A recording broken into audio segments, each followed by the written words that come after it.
Ladies and gentlemen, please welcome to the stage, Mike Zakarian.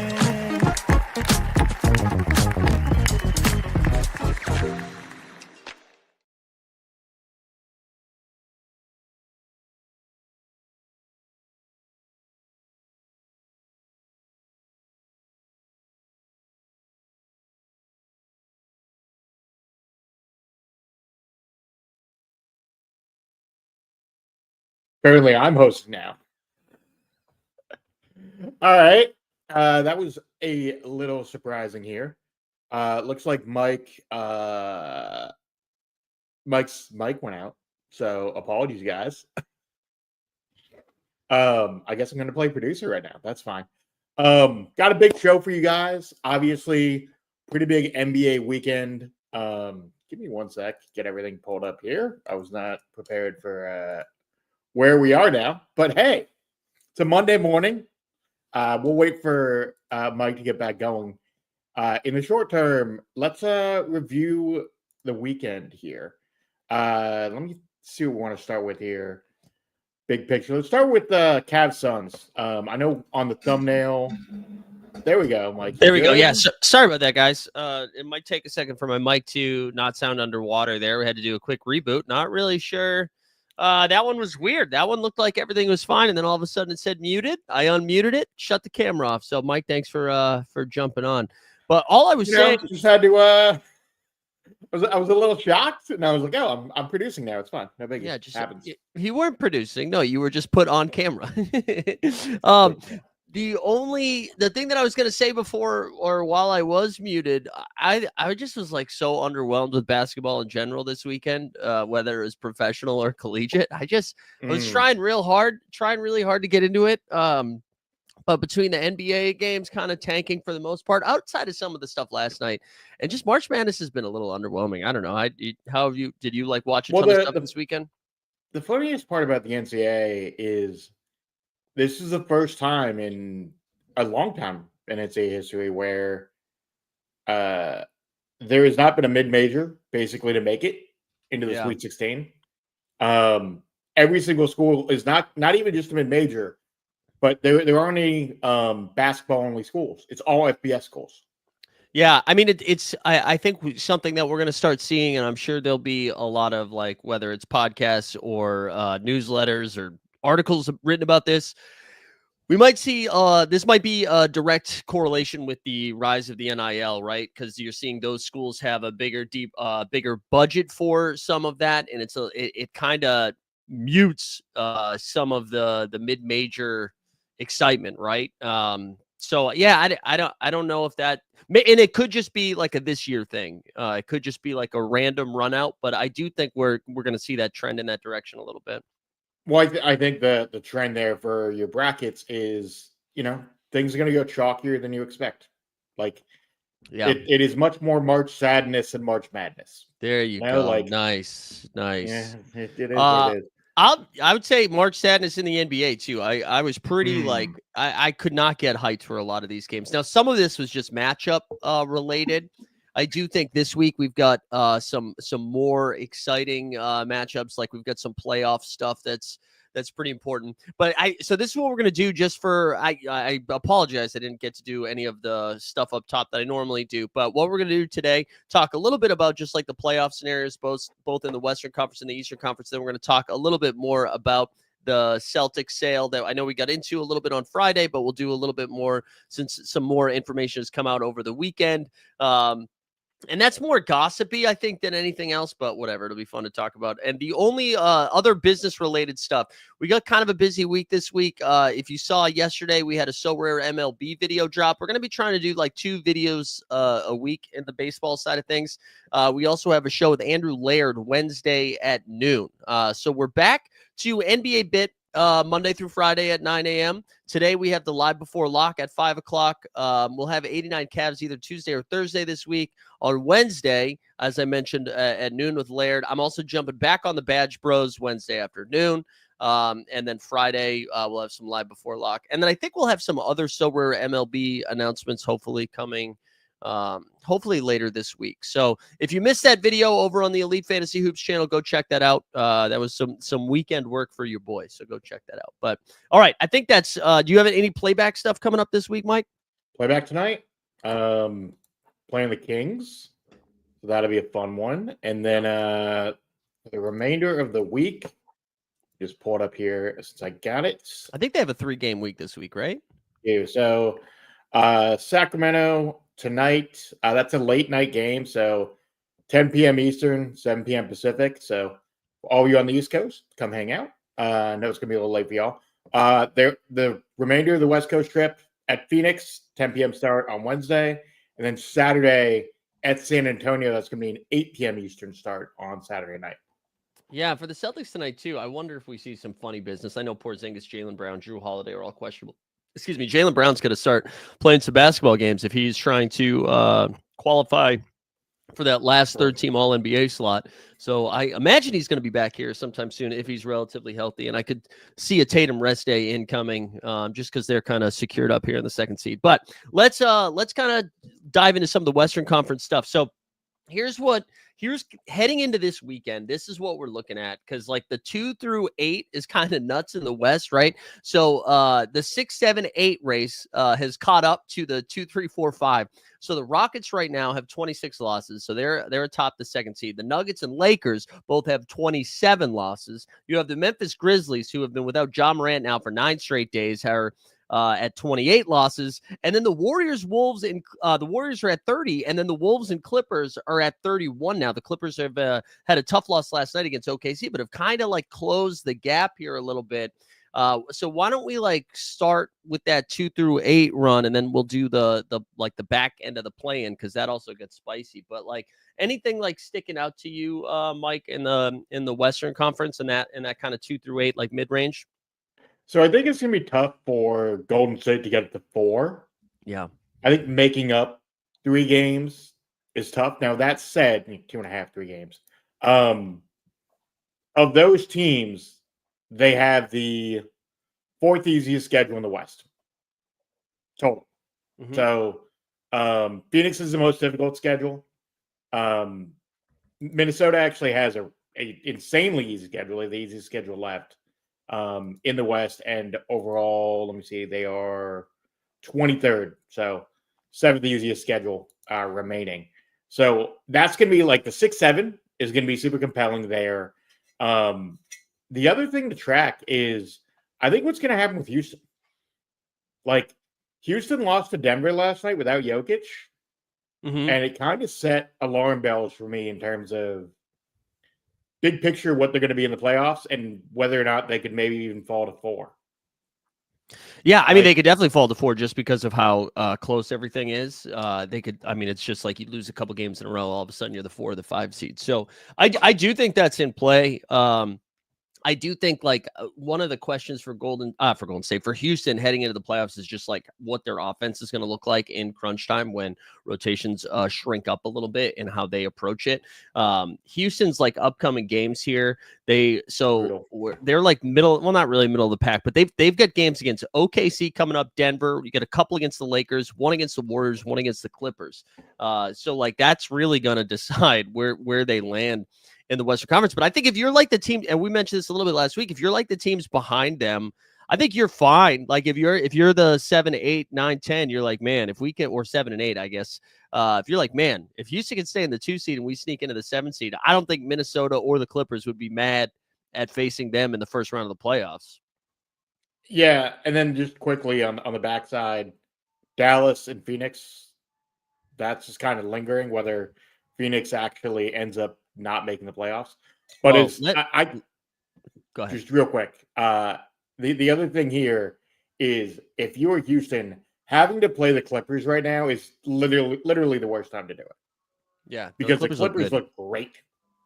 Like they Kawhi Leonard looks like prime Kawhi Leonard. Mm-hmm. I don't think anyone wants to face. Like if you're the Thunder, can you imagine having to play the Clippers in the first round? Yeah, with all the questions surrounding the Thunder, and look, they played a great game last night. If I was a Thunder, I would not want to play the Clippers in the first round at all. Yeah, I know. I don't think so. I don't think that would be again, that's what I'm saying. Like congrats, you won 65 plus games. Now you have to deal with this scenario. So I think if you're OKC, you're rooting for the Clippers to win that first round matchup, especially with how Zubac has been playing down low. And I think in a matchup against Houston, I think I'm still. Oh, we get a little fire truck over here. I think I'm still taking like Denver over the Clippers, although that would be a fun matchup. I think Lakers Clippers would be pretty exciting. I don't think that's what we'll get, but I think that would be pretty interesting. And then again, you look at like Minnesota, who is a team that has given Denver fits for the last couple of years. That's a matchup that's looking at it. One other thing too about the play-in, as you brought that up, I just want to point out, and like I don't think it's gonna happen, but the Blazers and Spurs are like right there. They're only Yeah. 2.5 out, and the Spurs schedule is like disgusting. So I don't see that happening unless we see some of those top teams start to rest their guys a little bit more, right? Like they've got 3 games total against the Cavs and the Celtics, 1 against Denver, 2 against the Warriors, 1 against the Clippers, 1 against the Pistons. So they also do play the Suns, so there's that. But Portland, on the other hand, who again has been playing a little bit better basketball. We saw that game against the Celtics last night. They were able to keep it kind of tight over there for a little bit. They got Matisse Thybulle back as well. They've got 1 against the Cavs, 1 against the Knicks, then 1 against the Lakers, Warriors, and Kings. But in there, they also have Jazz, Raptors, Bulls, Spurs, and Hawks. So I think there is an outside shot at them catching, because like Sacramento has a brutal schedule and Phoenix still has the toughest schedule left in the league. And both Phoenix and Sacramento have been like pretty bad. So I know Phoenix has come off a couple of big wins that win against Cleveland they got last week, but I wouldn't be I would be surprised if they caught them, but I'm like, it's in play. It's in play. Portland more so than San Antonio, I think. Look, I just don't trust Phoenix. Like, I don't trust them night to night to put up enough defense. Yeah. Like they're not a good enough defensive team. And it took Kevin Durant having a masterclass shooting against the Cavs, putting up 43 points. I just don't see KD doing that night to night. He's fantastic, but what is he, 37? Yeah. And I mean, I could see like I think Phoenix is a very dangerous play-in team. Like if you're I could see like Minnesota and Clippers have a dogfight. One of them wins, they get the 7 seed. I wouldn't want to play Phoenix in a 1-game series just because of how hot they can get offensively. But if I'm the 1 seed, I'm like, please God, win 2 games, Phoenix, because they cannot win a 7-game series. Like they don't have the depth and they don't have the talent to win a 7-game series, literally against any of the teams ahead of them outside of maybe Sacramento, who I really don't trust. Well, and shout out Top Shot Common Man in chat, because sounds like the Dallas Mavericks are bringing back Anthony Davis. Yeah, I did see that. He did pop up as doubtful, I think, for today. Was it today's game? I think. Yeah, first time he hasn't had an out tag since the injury. It's crazy hearing everything coming out of Dallas. Mm-hmm. Tim McMahon has a new book called Wonder Boy, and I've seen some excerpts out there. Jesus, that organization is way more dysfunctional than we thought, even before the Cuban comments this past week. Also, you know what, Mark Cuban, go on a real basketball podcast, bro. I'm not giving you credit for going on with Tom Segura. Like, that's not. I would like somebody else to have a follow-up question being like, is it hard to trade your guys? Like, did that bum you out when you traded Steve Nash? That's such a garbage. Like, whatever. Congrats to Mark Cuban for making the media rounds again, but go on a basketball podcast. Well, the funny thing about the Cuban part of that is, like, you put everyone in place. You can't claim, like, well, they pushed me out. Well, you didn't sign an ownership agreement that allowed you to stay on for a couple years.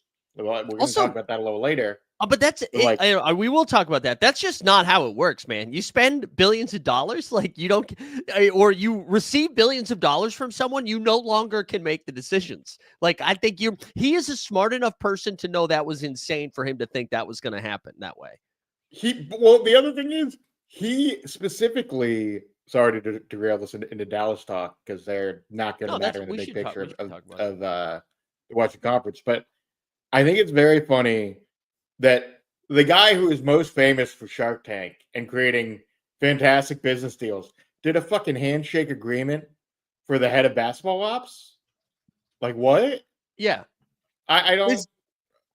But I'm telling you, man, even if it was in writing, it wouldn't matter. Like, it wouldn't matter. You're not like it's, and again, we'll get there with the Celtics. Like, that's not going to matter either. Also, I was thinking about this a little bit more this morning when I was trying to get caught up on the Celtics stuff. Like, the Celtics selling for, six, whatever the final billion number is going to be when all is said and done, and not owning the stadium, and then you look at what the Mavericks sold for, is crazy.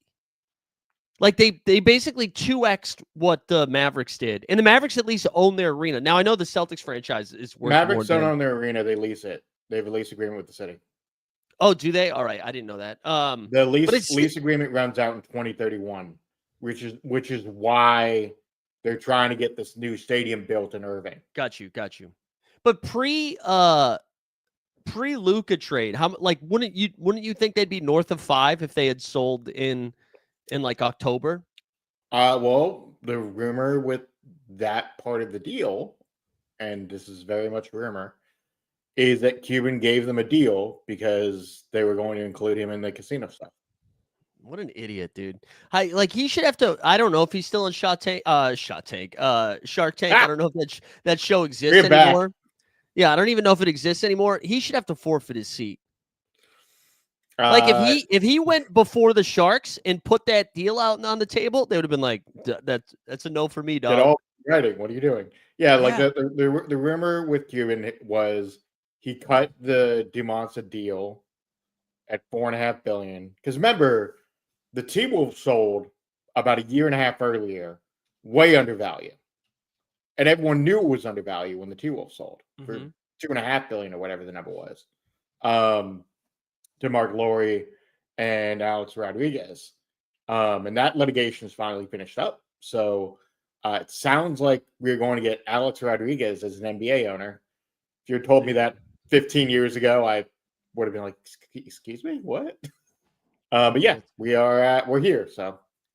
All right, back to, before we get to like Celtic stuff, back to the Western Conference here. We're not going to go game by game because, again, I found most of the stuff this weekend pretty boring, although we do have some really good games this week and some important ones too.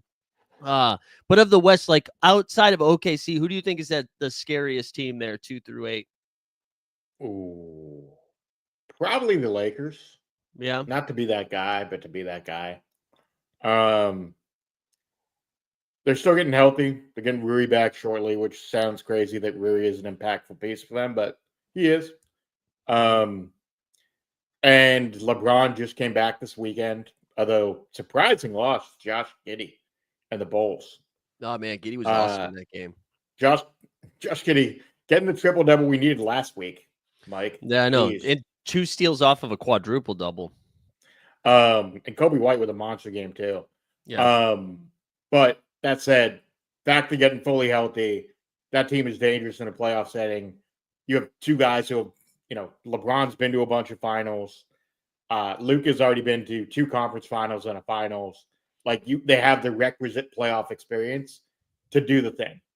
Yeah. Like, if there's any team that I think can beat the Thunder, I think it's the Lakers. I don't trust the Nuggets at all. I've been saying that for most of the year. I think the season has kind of proven that out.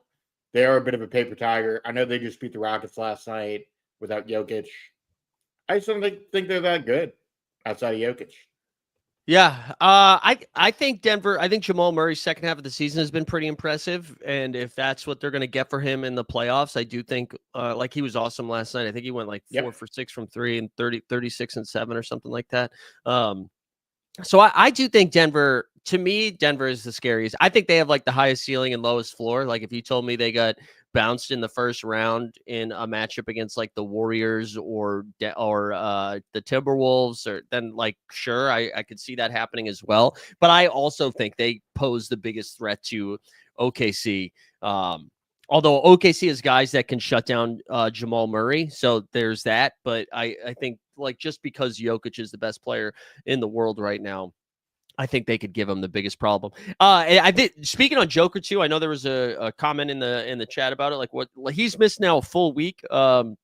Starting with that game He's against missing tonight too. Yeah, but it does. He's already been ruled out for tonight. But Michael Malone did come out and say they expect him back this trip here. So we should see Joker later this week, I think. I think he was a little dinged up, but I honestly think they were looking at the schedule and they were like, it doesn't matter if we finish 2 or 5.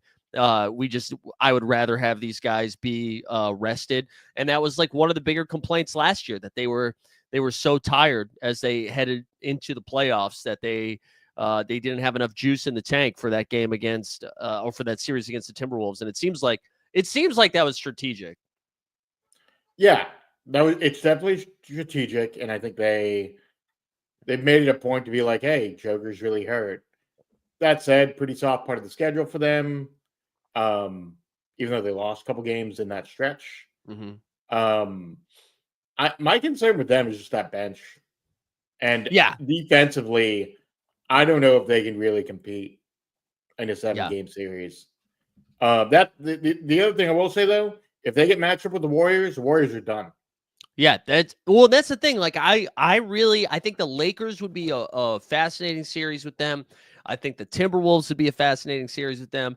I think they could. I think they'd make work of the Clippers. I think they'd make work of the Grizzlies, the Rockets, and the Warriors probably go 6 or 7, but I think I would still take Denver there. And that's kind of why I think the West is so interesting, just because I feel like so much of this is matchup based, and I think all of the teams are kind of licking their chops, being like, give me Houston, give me Memphis in this first round.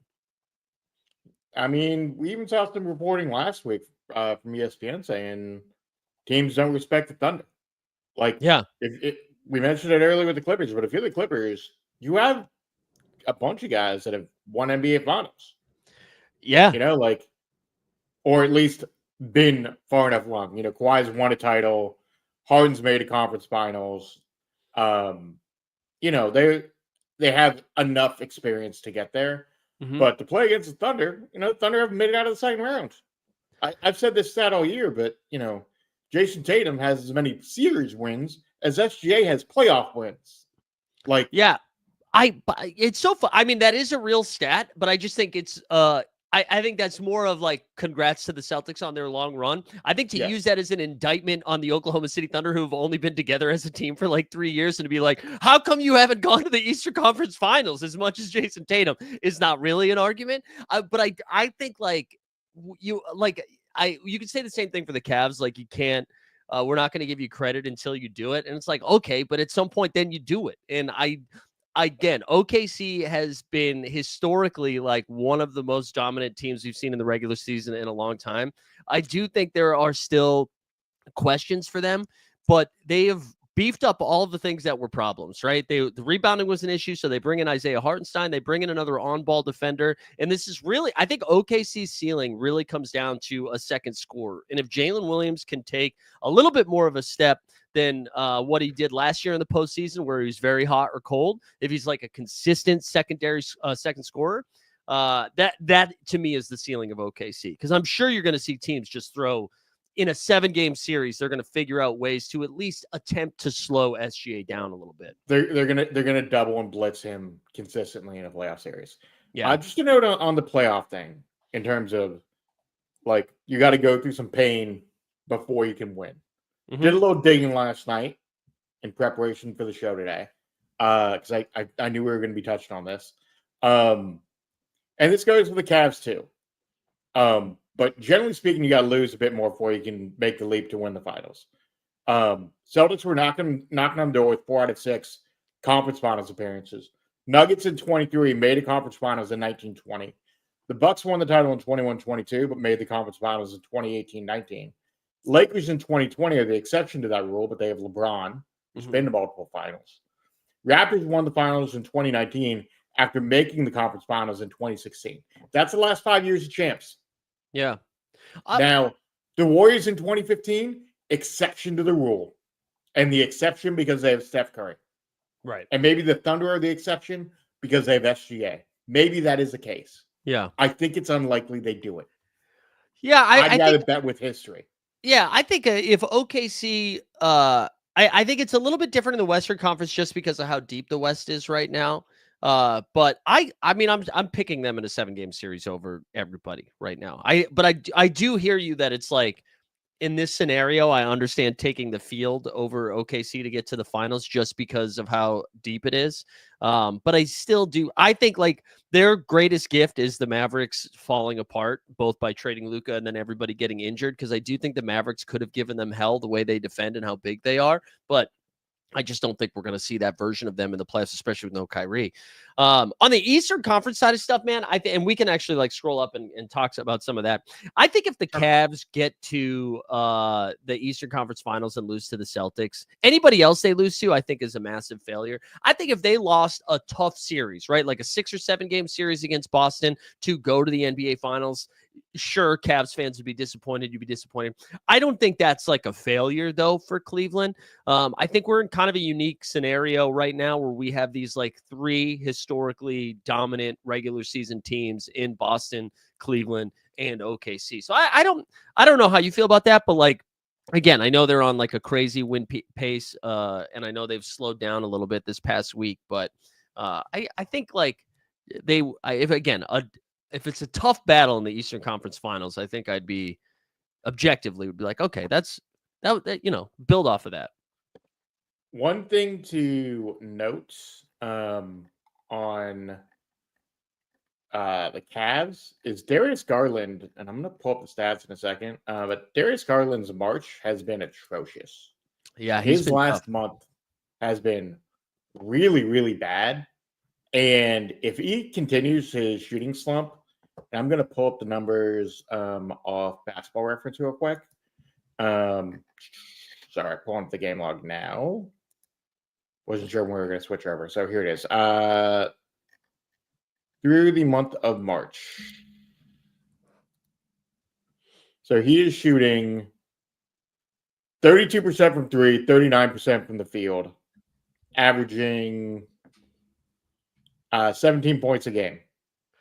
Yeah, I think he is due for a couple days off. I know he was kind of doing some heavy lifting when Donovan missed some time.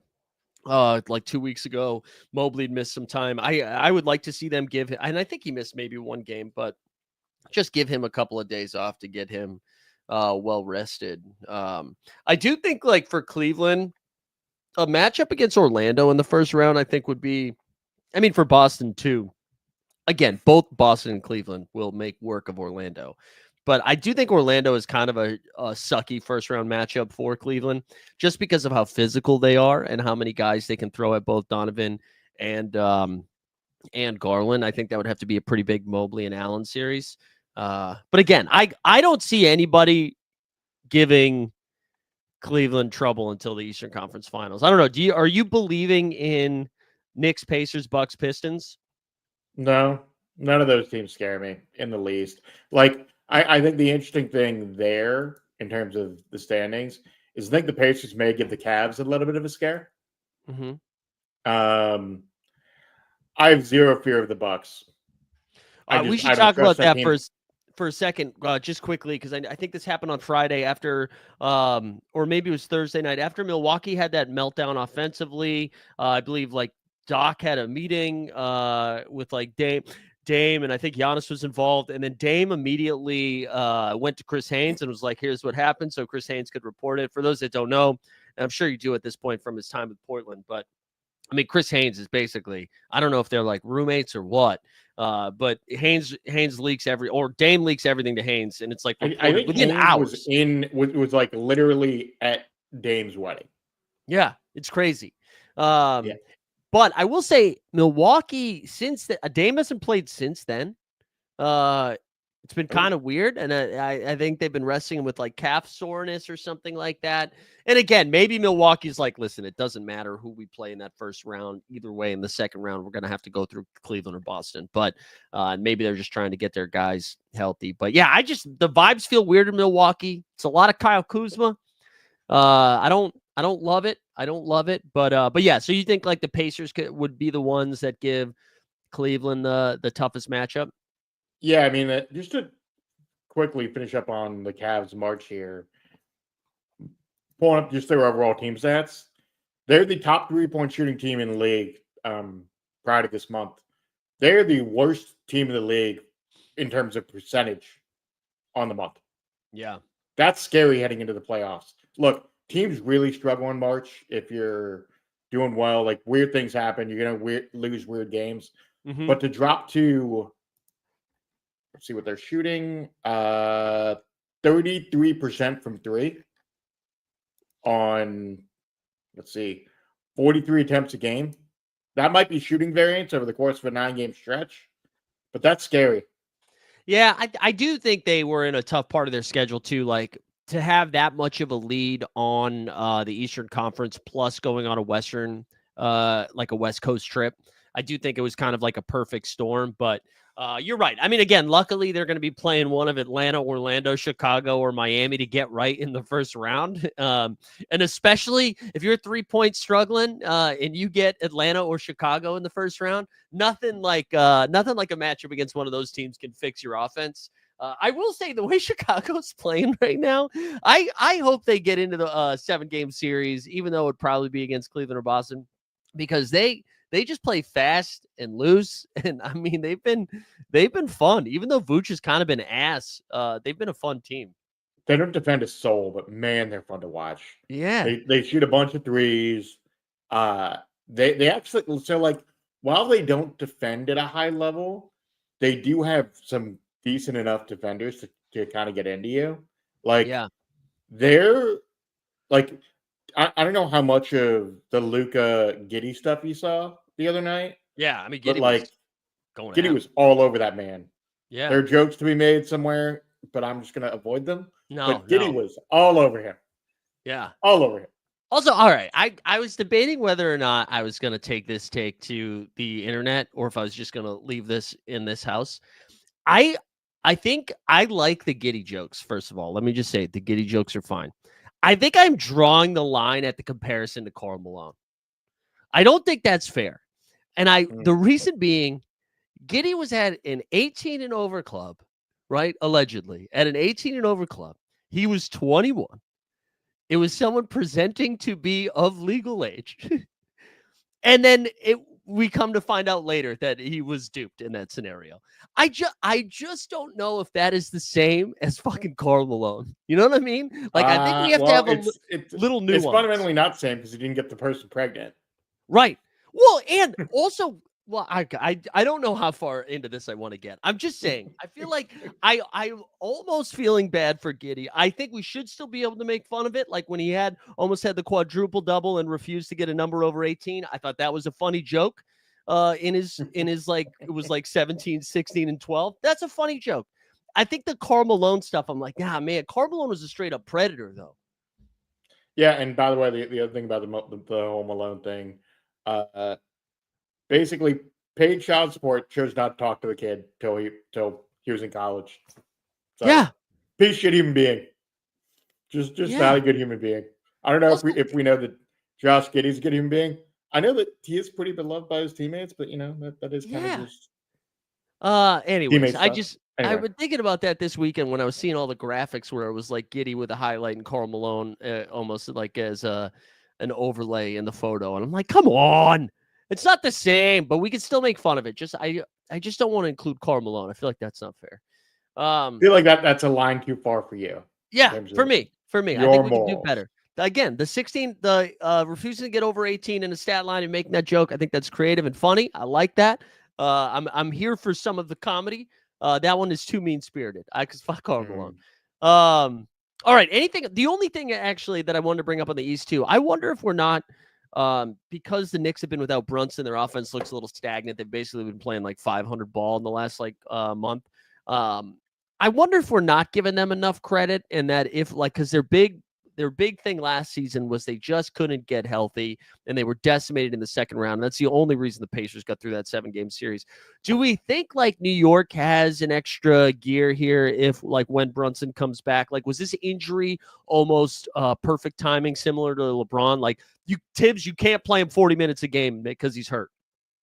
I mean, when he was healthy, they couldn't beat the Cavs or the Celtics. So true. Why do we think it's going to matter when he comes back? I guess the other thing that's kind of not playoff related, but just East related. One thing I'm tracking, look at where the Sixers are. They've won some games, lost some games here over the last month, but they're 23-48. They are tied with the Nets, and they're one game behind the Raptors. Mm-hmm. OKC owns their pick. You need to bench Quentin Grimes like right now. Yeah. Like, I know Georges Niang was saying he would be in the corner. That was Just hilarious, put him on the bench. man. Georges Love Niang was Georges. hilarious. That was so Good, funny. good dude. Very, very good dude. Yeah, if you guys knows haven't family seen a little that, bit. he was John with Karis LeVert earlier in the week. Another one with Quentin Grimes, just some really good stuff. Oh, not with Karis LeVert. That's his teammate. He was drawing with Quentin Grimes. There was another one like last week. It was Warrior. He was yelling at JK. Oh, that's right, JK. That's right. Yeah, I wonder what we see with Quentin Grimes. Because the Sixers do have to lose the rest of their games, and he's been awesome. But Quentin Grimes is probably like, come on, man, let me let me cook. I'm finally being allowed to play basketball. Let me cook. I love that everyone's like, you know what the worst trade at the deadline was? The Caleb Martin Quentin Grimes deal. I'm like, shut the fuck up.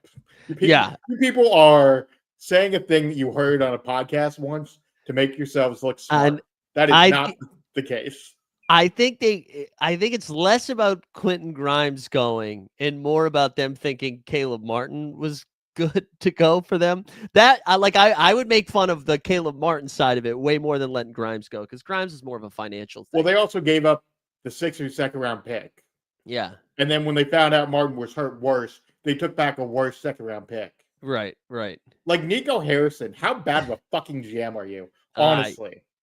I mean, like, I'll be curious how long he's there. I really will. Like, almost to save I cannot face. wait for Dumont to fire that man, and then just to see the amount of DMR stories that come out.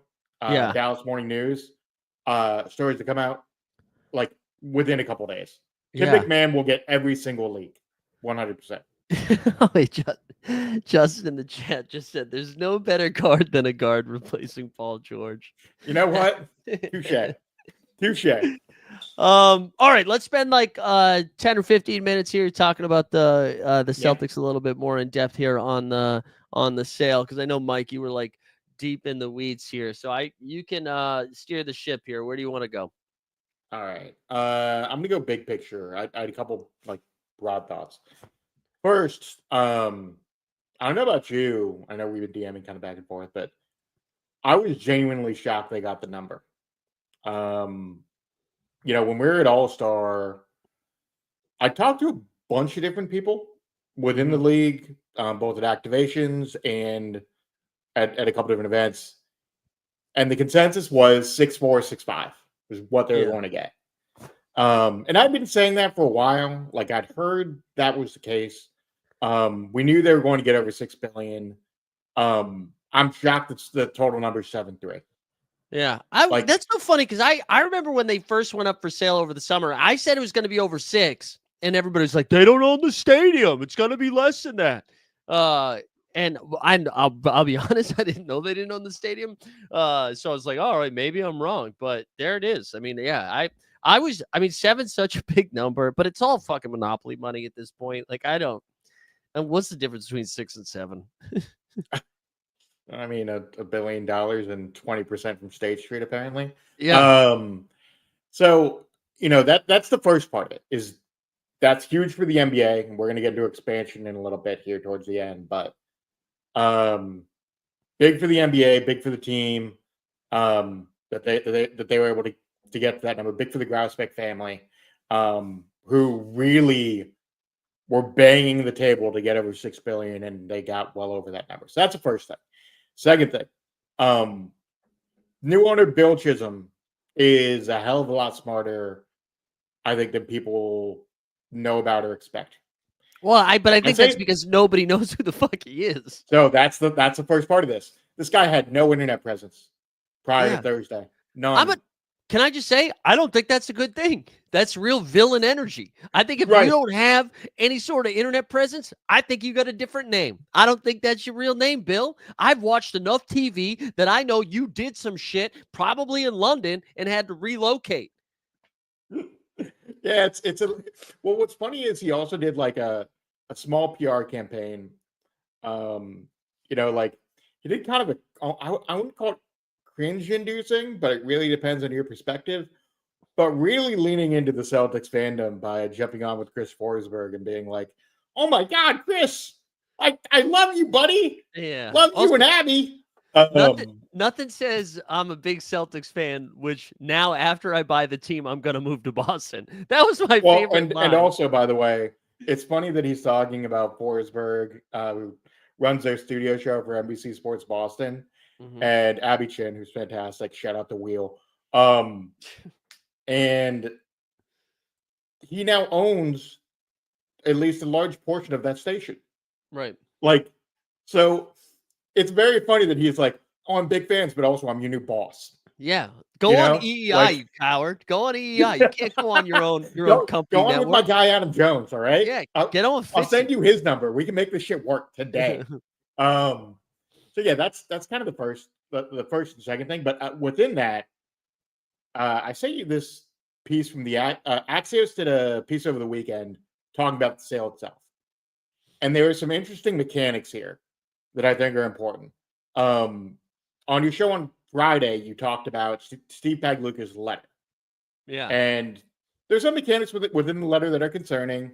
One, he basically says that Chisholm's offer is very heavily financed through State Street, which is giving $1 billion, so 20%. That's the first part of it. But I think it's also important to note that Wyc is staying on. Well, within this Axios piece, they actually say basically none of the other groups involved were willing to let Wyc stay on as CEO. Yeah. And let me tell you, weird. What I don't think he's really staying on. The second they have to make a tough decision, no one's going to be like, "Wyc, why don't you take the call?" They're like, "No, because we just gave you $7 billion. You don't get to make that." Like the cue the John Hamm Mad Men meme. That's what the money's for. You don't have you don't have the say. So I think it's right now. You say something like this because one, it makes Wyc Grousbeck happy. Like for the transition period, it makes sense to have him. For the Celtics fans who are a little bit nervous because you have this team that's very expensive on trying to defend a title, you're like, look, it's smooth. The transition is smooth. The second they're like, hey, we need to trade Drew Holiday to get so we're not paying $400 billion in cap money. I'm telling you, it's not going to be like, Wyc, what do you think? Yeah, so that's one piece of this, and I'm just going to put a pin in your comment because I think it is important, but I do want to just get to this. But here's the other component. You wonder why you gave Wyc this deal? Because I don't believe in coincidences at this level, and this scope of a deal. Grousbeck was advised by BDT and MSD Partners, whose co-CEO is Greg Lemko. You know who Greg Lemko's college soccer teammate was? I'll tell you. Bill Chisholm? It's Bill Chisholm. Weird. So Bill Chisholm does have an internet presence. He played college soccer. He did play college soccer at Penn. There you go. And it just so happens that he was the only person to put in their agreement that Wyc was going to be CEO, knowing that Wyc would happily agree to that term. Right. So to me, this is an indication that this guy, put on a smart PR campaign once the news came out, understood the terms of the deal. In other words, that he gave the most money, and also went to Wyc and played to his concerns. This guy's a hell of a lot smarter than people are giving him credit for. And look, billionaires as villains, totally with it. And I don't know whether this guy is a villain or not, remains to be seen. But that said, we know based on the moves he's made, it's been pretty smart. Like, yeah, pretty interesting. But as far as just quickly, and I'll finish up on the Wyc part. Weird. I think it's weird he won't stay on. Yeah, I know he's going to take an ownership base, but I think he wants to stay on.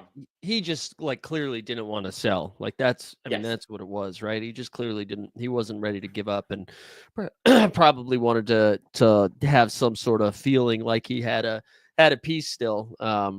And listen, I'd love to be wrong because he did such a great job with the Celtics for the last 20 plus years. So I would love for him to still be there, but I'm telling you, like this, I mean, I know it's not the same exact thing as the Mavericks, but it's not that different. Like, again, you spend that money, you are going to be the one making decisions there.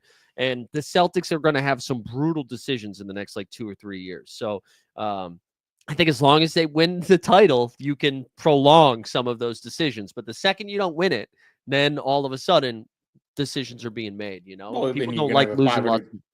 Good. $500 million tax bill. And the other thing that Exactly. I'll just say on this whole conversation is the fact that Steve Pagluka, who we referenced earlier, wrote a pretty intense letter.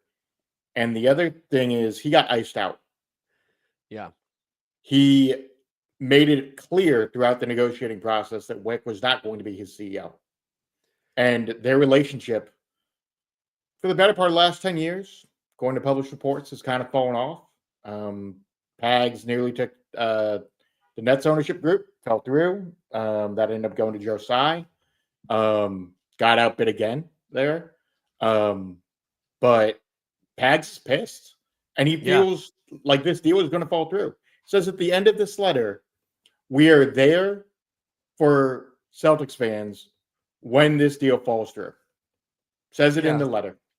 Like, that's, I think for Celtics fans, that's got to be concerning that someone else who was in the negotiating process, mind you, we don't even know all the details, but the fact that this person is saying, hey, look, I think this deal is going to fall through is at least a question.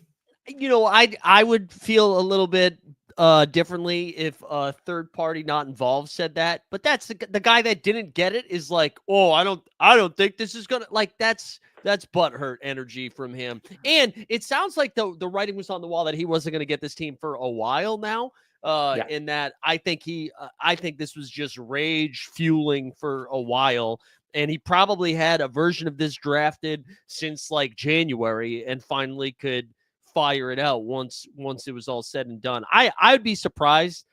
I don't think you announce something like this and then it falls through. You know what I mean? Like I don't think I think that'd be a little weird.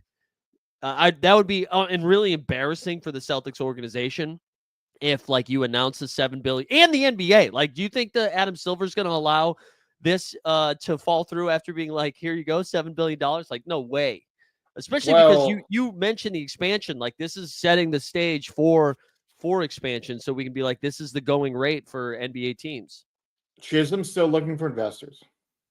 That's the thing that's looming in my head.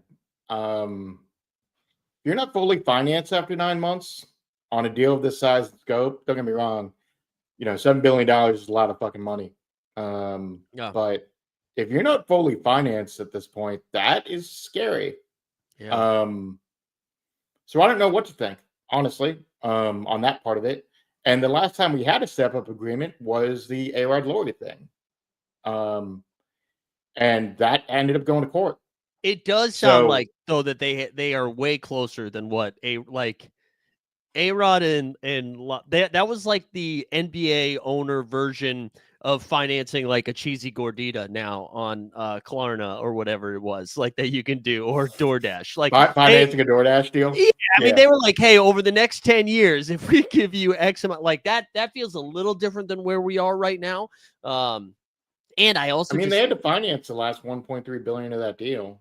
Right. It's not that different in terms of the overall numbers. I think more people would be excited to be a minority owner in the Boston Celtics. Like, I think that's an easier sell than, say, maybe the Minnesota Timberwolves, especially at the time of when the deal was done for Minnesota. Yeah.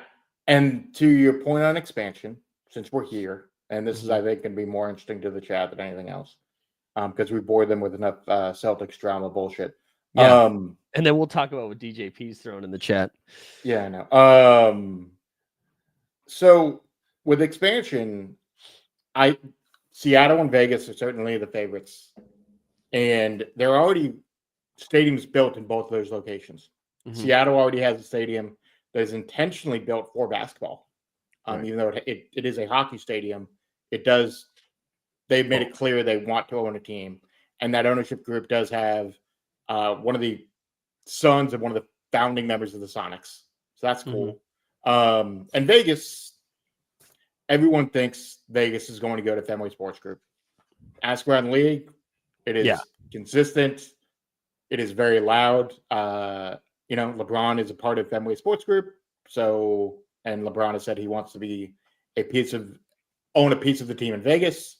I think that's happening. On the overall number, let's say it's 6, right? 6 for both, just for the sake of the argument. That's $12 billion. That means what? It's going to be $400 million distributed to each team. Yeah.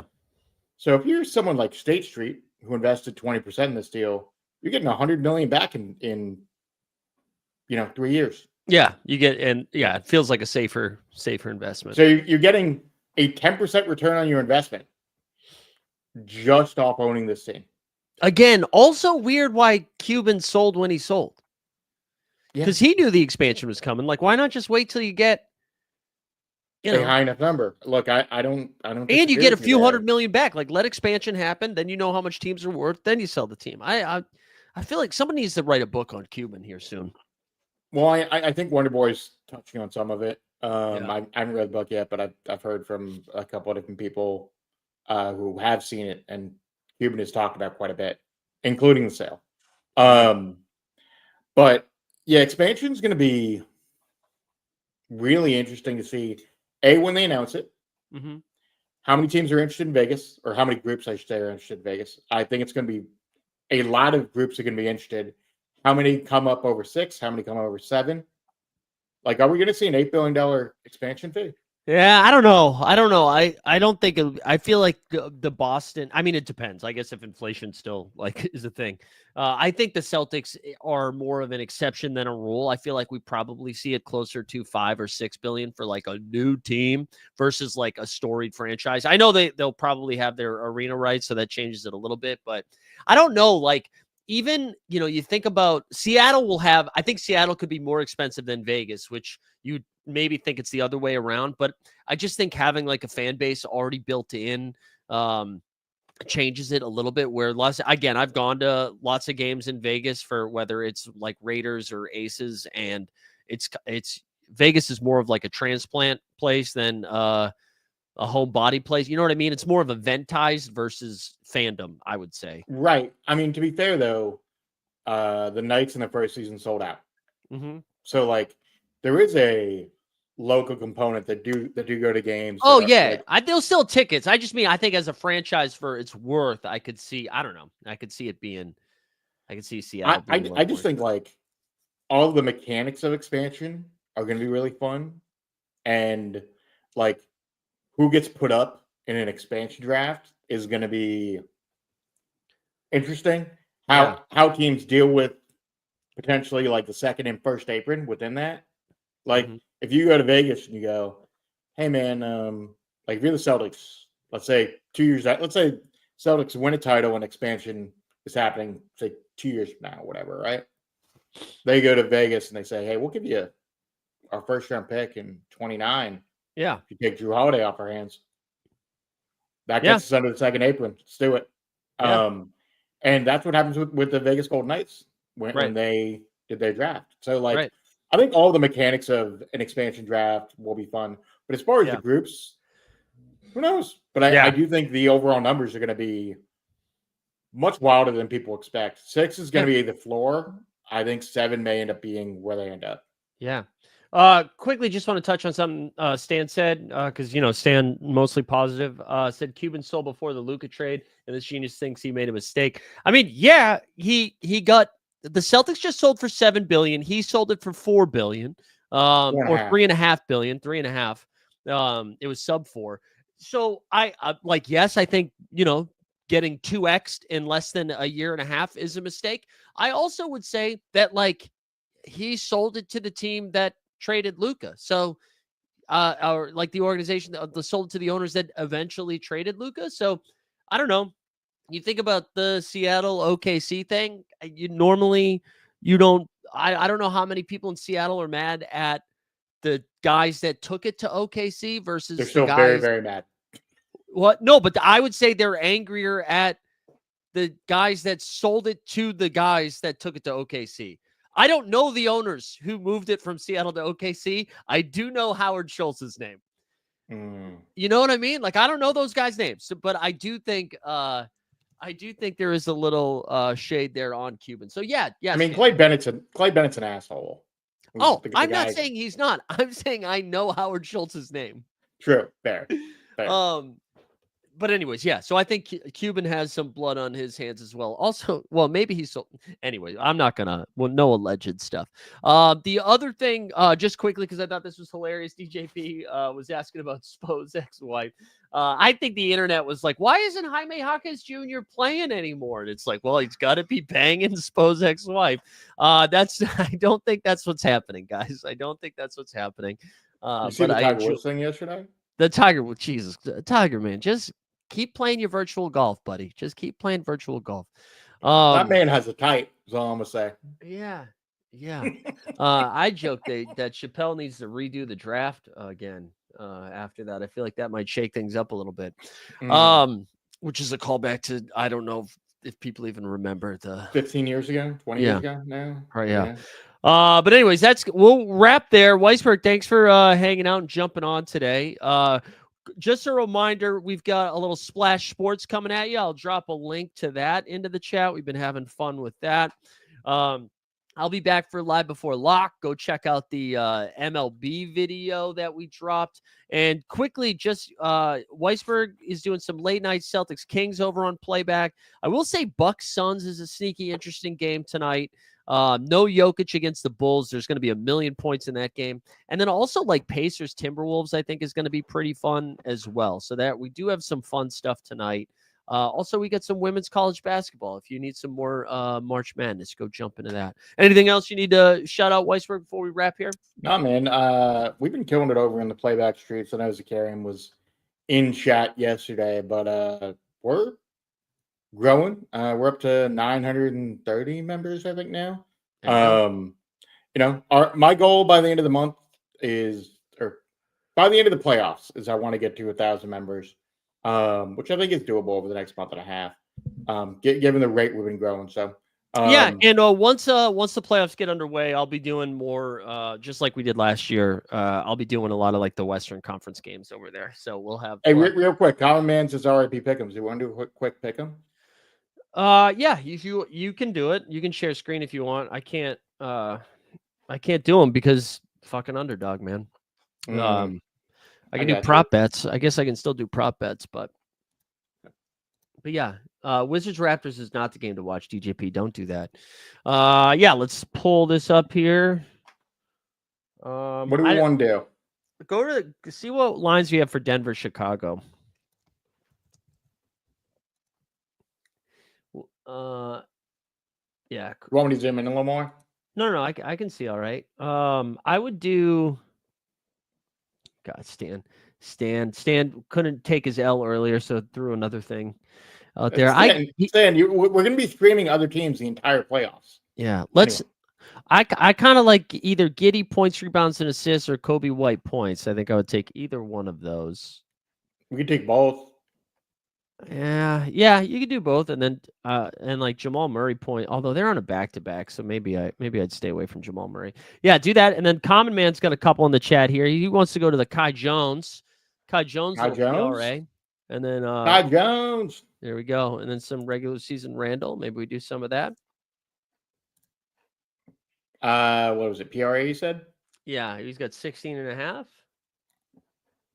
Okay. Do you want to ladder that up or? Keep it at 16.5. No, 16.5 is fine because those minutes are too weird to figure out.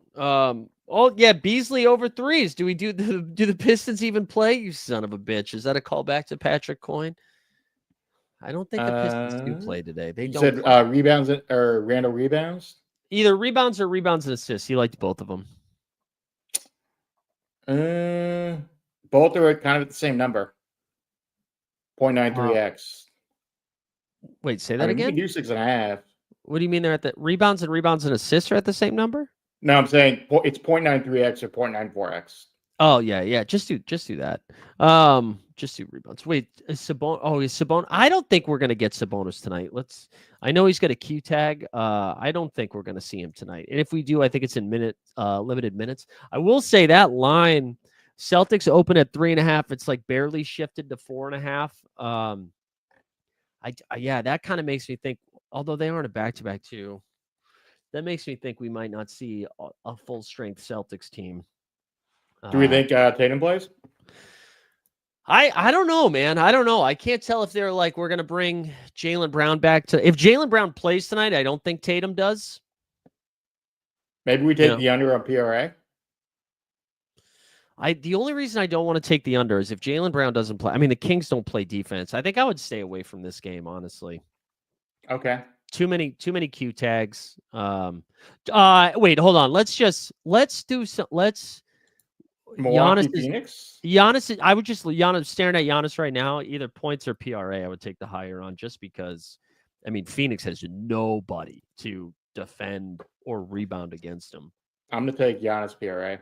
Yeah, there you go. There you go. Just leave it Boston base. That's a really, really good point. And well done, sir.